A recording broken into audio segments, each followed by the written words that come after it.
Quite possibly the most OP thing about Skopos in the next season of Rainbow Six Siege is that her shells, her robots, are immune to Smoke's gas grenade, making potentially the most OP combo we have ever seen. And I'm really looking forward to the player base getting their hands on this new operator to see how they play with this combo. And certainly this is confirmed, they're completely immune. Now this is part 2 of the Mythbusters for this operator, so if you missed part 1, go check it out.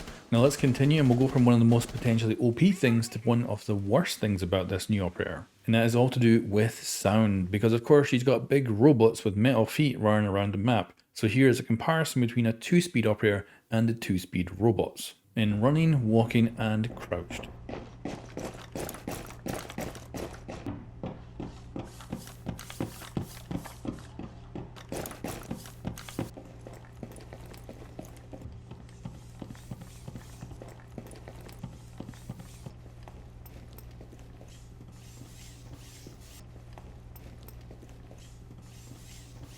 Now overall the audio levels are pretty similar, but I think the crouched one's actually the most unique because it's got this kind of servo-like motor noise which is very distinct and it doesn't sound nearly as quiet as a normal person moving crouched. So I certainly don't think this is the most stealthy of operators. Maybe should have gone with wheels.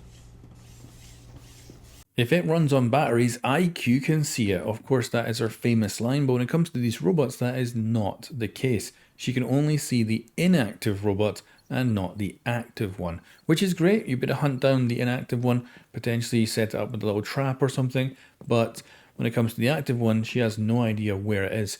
Curiously though, if the active one looks at the cameras, it will then get picked up just like any other defender when they're using their phone, even though technically it should have some sort of protection that stops that kind of thing happening, and the remote operator shouldn't be getting detected because they're just looking at a different video feed kind of thing. But of course for balance, and they've decided to make it so that IQ can see the active robot when it is looking at the camera system, and it has a relatively unique shape compared to the phones that defenders mostly use, a little bit more like Echo's one. And of course, just like normal with IQ, you can ping the location of these gadgets to your teammates. Now, one of the best interactions with this new operator is with Nuke, because you get a really awesome jump scare. This is the bulletproof version of the camera. We're going active now, and there is Nuke.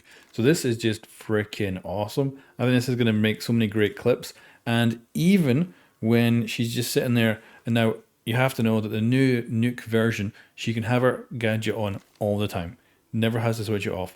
So because of that, she can just sit there and patiently wait. She can even shoot, and she's actually completely invisible to the operator using that camera. You can just see the muzzle flare and that's it. And in case you don't know about the new version of Nuke, I do have a dedicated video on the channel going over her kind of mini rework where she is very different to play, and as you can see, can potentially just sit there and wait for that player to come to their robot and take them out in sneaky and scary fashion. Now another way you can ambush these robots, or the operator is the one you want to eliminate, you can actually put down a claymore in front of the inactive one. But this isn't actually perfect because sometimes the shield will open up and the legs will not actually connect up with a laser and will not trigger the detonation until they move. So there is something I didn't realize until later, that actually the inactive one is considered a gadget, so you can place the claymore right next to the legs and it will not detonate because the inactive one is a gadget, not a player, until the actual player jumps into it. Then it becomes an active one and will instantly explode. So if you do find the hidden robot, don't place the claymore in front of the shield if you can. Actually just place it right behind them, connecting with their legs already, and they'll go boom as soon as they switch over. Now in the last episode, I gave the test server a full week of updates before we started testing, but one of the interactions has changed, and that was the Thatcher EMP. This was not a big surprise because it did seem like it was a bit crazy, but I kind of loved it, where the EMPs would actually disable the video feed for the robots, so they could still move around, they could still shoot, but they couldn't see anything for 15 seconds, which was far too long. And now the active drone will be almost not affected because they won't be able to switch into the other shells, but they will be fully functional. I do wish it would disable the screen for like a couple of seconds at most, because I think it just kind of is a cool interaction, and you could then make an EMP an offensive weapon against these robots. You could also imagine using like an impact EMP, maybe it could do like half a second of screen out, but having the active one be almost unaffected by the EMP is a little bit sad overall for me. I would have loved to see it just a touch more, because of course they're robots, but they do have downsides anyway, so it's not like we're losing out here. Now let's talk glass, because of course he's got a thermal scope. These robots are bound to run hot, and we'll jump down here and we've got an active and inactive robot. You'll notice that the active one is hot, but the inactive one is cool. Now I assume this is relatively reasonable to think this, that the robot is probably in kind of a sleep or low energy mode with just its camera running. Jacko can track the robots just like any other operator. As you can see here, the footprints for both robots show up independently, and Jacko can scan them. However, because the operator can switch to a different robot, you could potentially bait Jacko to your inactive robot while their other one actually comes up behind them. So be aware that although you can track them, you cannot track both of them, and that person can switch to their robot and you've got no idea where they are. And as Jacko, you can only ping one set of footsteps at a time.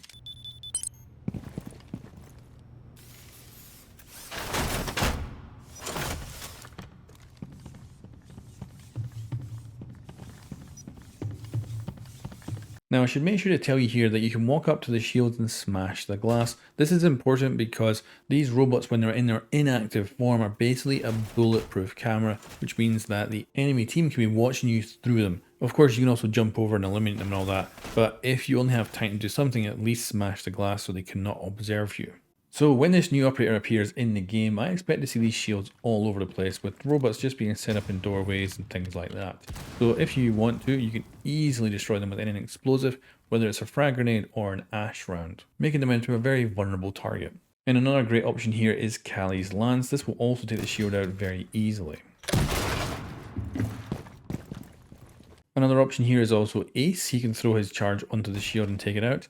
Interestingly enough, it works beautiful on the shield just like it would on a deployable shield, but it doesn't work on the actual robot even when it is in its inactive and considered to be a gadget mode. It will just fall off. So yeah, pretty good that you can destroy it with the Ace charges. It does make it quite handy. And like I say, when you take the shield out, you can then just easily shoot the actual robot itself and eliminate it. And I assume when this season launches, we're going to see these shields just everywhere in every doorway and all that, and be in very obvious places.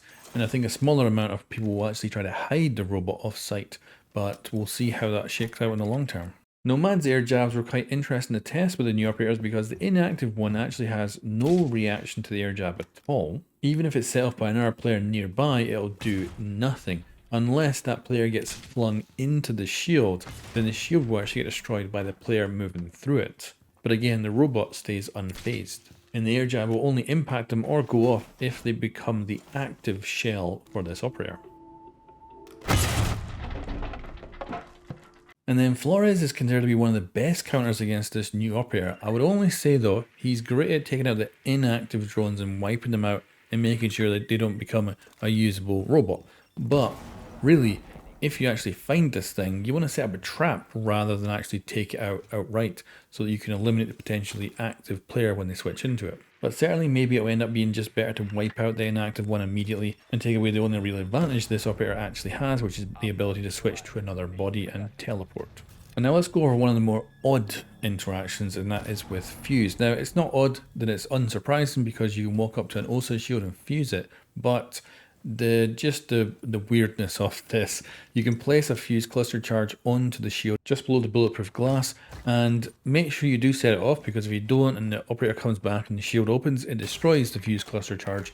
But if you set it off, it goes off as you would imagine, with grenades flying everywhere. Now let's quickly list off the more simple interactions. So let's say there's a mute jammer that's been hacked next to your shell. The active one will be fine, but the inactive one you will not be able to switch to with that hacked jammer next to it. And then if a Fenrir gadget gets hacked and you get into its radius, you will not be affected by it. But if a Malusi gadget gets hacked, you will be affected by it just like a normal player, along with Alien mines and all that, and concussion mines. They will all affect you as normal. But anyway guys, I hope this has got you ready to play the new operator Skopos the next season, and let me know what you think of all these different interactions in the comments below. And if of course, if I've missed anything you would have liked me to have tested.